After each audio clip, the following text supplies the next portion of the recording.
पंढरपुरी हा वैष्णवांचा महासागर जो पायी वारी करत चाललेला आहे, आषाढी वारी 2026, आणि हा वैष्णवांचा महासागर आपल्या मायबापाला भेटण्यासाठी आपल्या माहेरी जात असताना वाटेमध्ये ज्या ज्या ठिकाणी मुक्काम असतात, ज्या ज्या ठिकाणी निहारीचे मुक्काम असतात, ज्या ज्या ठिकाणी निहारीसाठी थांबावं लागतं, त्या त्या ठिकाणी ते निहारी करत असतात. रस्त्याने गावोगावचे अन्नदाते या वारकऱ्यांना अन्नदान करत असतात. आणि तरी पण हे जे वारकरी आहेत ते आपल्या मुक्कामाच्या ठिकाणी असेल किंवा निहारीच्या ठिकाणी असेल, थोडा वेळ विश्रांती घेण्यासाठी किंवा आपली निहारी करण्यासाठी थांबत असतात. निहारीच्या निमित्ताने त्यांच्याशी विसावही होतो, त्यांना आरामही मिळतो.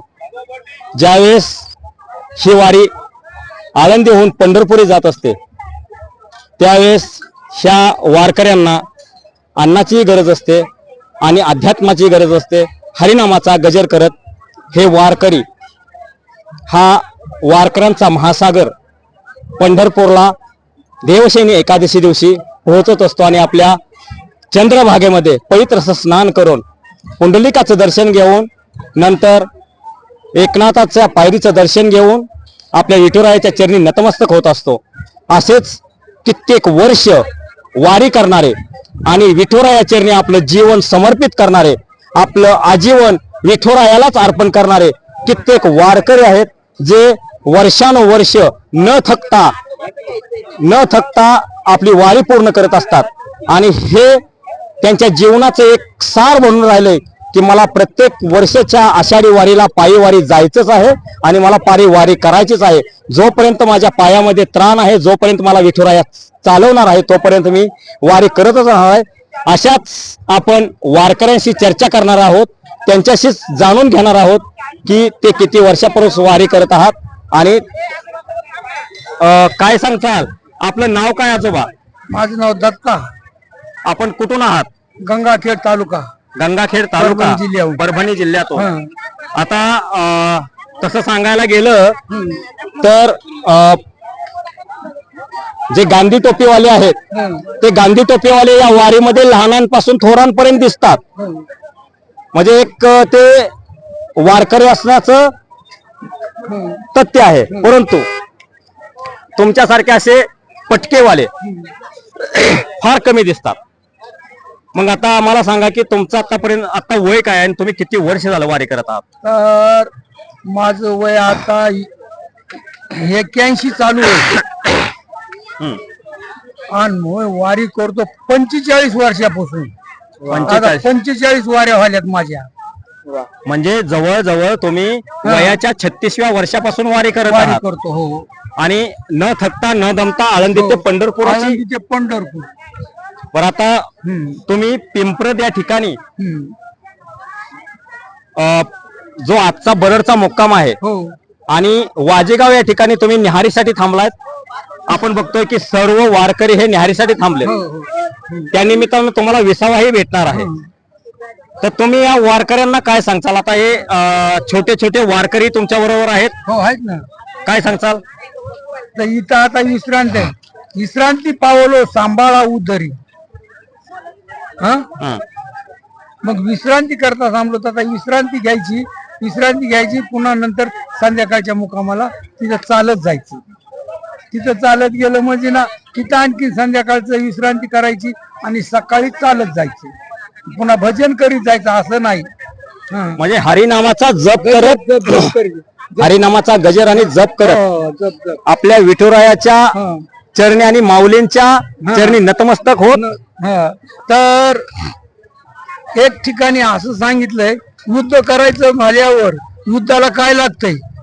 बंदूक लागती, तलवार लागती, काय ते युद्धाचं झालं. पण आमचं युद्ध रात्रंदिवस चालू असते. ज्ञानदेवी मंत्र हरिनामाचे शस्त्र आमचे रात दिवस चालू असते. तर असे हे नवतरुण आज वारीमध्ये सहभागी होत आहेत. लहानांपासून अगदी 5-6 वर्षांच्या मुलांपासून. अज्ञानी लावावे सन्मार्गाशी. जोपर्यंत लहान आहे ना, तोपर्यंत तो मार्ग धरतो. सन्मार्गाला लावायला पाहिजे, सन्मार्गाला लावायला पाहिजे. मार्गाला आत्ताच तुम्ही म्हणालात की लहानपणीच लावावे सन्मार्गाशी म्हणजे सतमार्गाशी चांगल्या मार्गाला लावावं. कारण आत्ताची तरुण पिढी आहे भरकटत चालली आहे. आत्ताची तरुण पिढी व्यसनाधीन बनत चालली आहे आणि हे व्यसनाधीन बनत चाललेलं एक पेव आहे. म्हणजे काही मुलं शिकून सवरून नोकऱ्या नाहीत म्हणून ते व्यसनाधीन होत आहेत आणि काही मुलं काही तरुण हे माझा मित्र व्यसन करतोय म्हणून मीही केलं पाहिजे याच्यासाठी तो व्यसन करतोय. तर त्या व्यसनाधीन बनत चाललेल्या पिढीसाठी काय संदेश द्याल? आणि पुन्हा दुसरी गोष्ट सांगा, तुम्ही काय संदेश द्याल? दुसरी गोष्ट अज्ञानी लावावे सन्मार्गात पडिले वळण इंद्रिय असं कळा. म्हणजे ह्याला लहानपणापासून आईबापानं यांच्या इंद्रियाला वळण चांगलं लावलं म्हणून हा असे कपडे फिपडे लेऊन टाईट बिचारी येते. काय सांगशील? बाबांनी सांगितलं, काय सांगते? तू संस्थेमध्ये शिक्षण घेत आहेस की वारी आई वडील वारीला आलेत म्हणून वारीला आला? संस्थेमध्ये शिक्षण घेत आहे. हे आमचं पूर्वजन्मीचं पुण्य आहे. काहीतरी जन्मोजन्मी आम्ही बहु पुण्य केले तेव्हा या विठ्ठले कृपा केली. पांडुरंगाची वारी आम्ही करतो हे आमचं पुण्य आहे. महाराज, आपण कुठल्या संस्थेतून शिक्षण घेत आहात? आणि आम्ही संत कृपा वारकरी शिक्षण संस्था आळंदी देवाची, आमचे गुरुवर्य गुरुजी पांचाळ गुरुजी त्यांच्या संस्थेमध्ये आम्ही शिक्षण घेत आहोत. आता कितवं वर्ष आहे? आता आम्हाला 3रं वर्ष आहे तिथं. आता तुम्हाला संस्थेमध्ये शिक्षण घेत असताना अध्यात्म शिकवलं जातं, हरिपाठ शिकवला जातो, त्याच्यानंतर कीर्तन सेवा करायला शिकवली जाते, मृदंग वाजवायला शिकवला जातो. तर आता तुम्हाला तिथे तू कुठल्या प्रकारचं स्पेशली शिक्षण कुठल्या प्रकारचं घेत आहेस? स्पेशली शिक्षण मी कीर्तनाचं घेत आहे. कीर्तनकार म्हणजे तुला भविष्यात असे नावाजलेले कीर्तनकार म्हणून या महाराष्ट्राची किंवा या जनतेची सेवा करायची, कीर्तनातून सेवा करायची. काय सांगशील? आम्हाला आपण वारकरी संप्रदायाचा पाया जगवला पाहिजे. आपल्या ज्ञानोबरायांनी किती खाती केली, किती समाज आता आळंदी ते पंढरपूर खूप दुरून वारी करतात. कशासाठी? तो लोकांना एक आध्यात्मिक सुख मिळावं म्हणून हे पांडुरंगाच्या वारीत एवढे लोक जात आहेत. म्हणजे पांडुरंगाच्या वारीतून सगळ्या लोकांना आनंद भेटतो. आणि ह्या वर्ष अधिक माऊलींच्या मंदिराला पाणी गेला असताना सुद्धा 2 दिवसात माऊलींनी कृपा केली.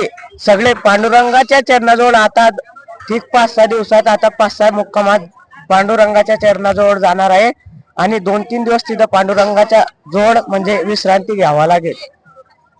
आता मला एक प्रश्न विचाराय, मला प्रश्न पडलाय तुम्हा दोघांना बघून की तुमच्या वयाची मुलं खेळण्यात, बागडण्यात आणि मित्र परिवारात आपला वेळ घालवण्यात, मोबाईल मध्ये वेळ घालवण्यात व्यस्त आहेत.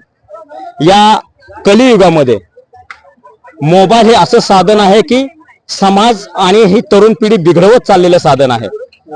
मग तुझ्या मित्रांना, तुझ्या वयाच्या मित्रांना तू काय संदेश देशील? मी माझ्या वयाच्या मित्रांना एकच संदेश देशील, बाबा तुम्ही चांगले शिका व आपल्या स्वराज्याचं छत्रपती शिवाजी महाराजांनी काय केलं आणि आपण काय करतोय हे मी संदेश देऊन सुद्धा आलो. आता काही मुलं लय व्यसनाआधी गेलेले, त्याच्यामुळे मुलं पण सुद्धा ऐकत नाही. हे सुद्धा आई वडील पण काय करू शकते, आई वडिलांनाच बोलता मुलं. म्हणजे हे मोबाईलचं फॅड असेल, व्यसनाधीन बनत चालण्याचं फॅड असेल, हे खरंच समाजासाठी घातक आहे. आणि हे होऊ नये म्हणून त्यांनी काय केलं पाहिजे की एक वेळ जाशी पंढरीशी, तर एक वेळ वारी केली तर त्यांना त्यांच्या जीवनाचं सार कळून येईल. काय सांगताल? आमचे गुरु होते त्यांना ज्ञानेश्वरी मुकोगत होती, मातपूरकर माऊली म्हणून. तर ज्ञानेश्वरी मुख होते, त्यांच्या कृपा आशीर्वादाने आम्ही आतापर्यंत चाललो. तर असं चाललो की संताचा तो संघ नोहे बोलत जायचा. तात्काळाची दशा पालटली, आमची दशा सगळी चांगली पालटली, आम्हाला काही चिंता नाही. आताच प्रस्थान होण्यापूर्वी निसर्गानं जो कोप केला होता, निसर्गाच्या कोपामुळे किंवा अतिवृष्टीमुळे म्हणावं आपण, या अतिवृष्टीमुळे इंद्रायणीला महापूर आला होता. आणि इंद्रायणीला महापूर आल्यामुळं सर्व वारकरी चिंतेत पडले होते की आज आपल्याला इंद्रायणीमध्ये पवित्र असं स्नान करता येणार नाही, माझ्या माऊलीच्या चरणी नतमस्तक होता येणार नाही. त्याविषयी तुम्ही काय सांगचाल की प्रस्थान करते वेळी नदीचं रौद्र रूप, जे नदीनं रौद्र रूप इंद्रायणीनं धारण केलं होतं ते अचानकच ओसरलं. काय सांगचाल त्याच्याविषयी? त्याच्याविषयी आता हे निसर्ग जरी ज्यात झाला असेल तर निसर्गाचा उपकार जगावर आहे. बरोबर आहे ना. पृथ्वीचा उपकार जगावर आहे, सूर्याचा उपकार जगावर आहे, चंद्राचा उपकार जगावर आहे, हवेचा उपकार जगावर आहे. तर कृष्ण अर्जुनाला म्हणते हे जगावर उपकार करणारे, माझ्यावर उपकार करणारे नाहीत. हे माझ्यावर उपकार संतानं केलाय. मग संतानं माझं नाव लौकिक आणलं देव म्हणून. आम्हाला देव म्हणून कोणी म्हणणार नव्हतं, हे संतानं आमचं नाव. मग संत म्हणून देव संताला जवळ करतात. आता मला हेही विचारायचं आहे महाराज की इंद्रायणीमध्ये पवित्र स्नान करता आलं नाही, परंतु पुणे आणि सातारा जिल्ह्याच्या सीमेवरती जे नीरा नदी, पवित्र अशी नीरा नदी आहे, त्या पवित्र अशा नीरा नदीमध्ये आपण स्नान केलं असेल तर त्या पवित्र अशा नीरा नदीमध्ये स्नान केल्यानंतर तुम्हाला अगदी इंद्रायणीमध्ये स्नान केल्यासारखं असं वाटलं असेल? हो. तर तुकाराम महाराजाचं एक म्हणणं आहे, मी तुम्हाला सांगतो. तर ज्याच्या गळ्यामध्ये माळ आहे तो दररोज आंघोळ करतोय, तर सगळ्या तुळशीच्या माळीचं पाणी अंगावर पडलं म्हणजे ना सगळ्या तीर्थाचं पाणी अंगावर पडलं अशातला प्रकार होतो. आता काही लोक माळच घालीत नाही, ते वारल्याच्या नंतर त्याच्या तोंडात तुळशीचं झाड जरी घातलं तर काय उपयोग? काय नाही. म्हणजे नक्कीच तरुण पिढीनं काय केलं पाहिजे की तुळशीची माळ गळ्यामध्ये धारण केली पाहिजे आणि अध्यात्माला लागलं पाहिजे. अध्यात्म करता करता समाजाचीही सेवा केली पाहिजे. अडल्या नडलेल्यांना त्यांना मदत केली पाहिजे.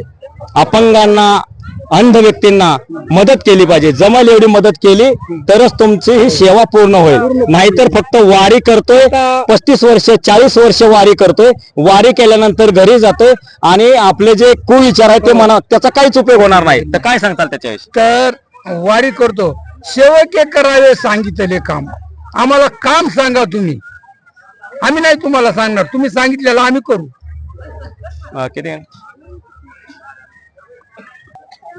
तर धन्यवाद माऊली, तुम्ही सविस्तर असं चर्चा केली आमच्या चॅनलशी.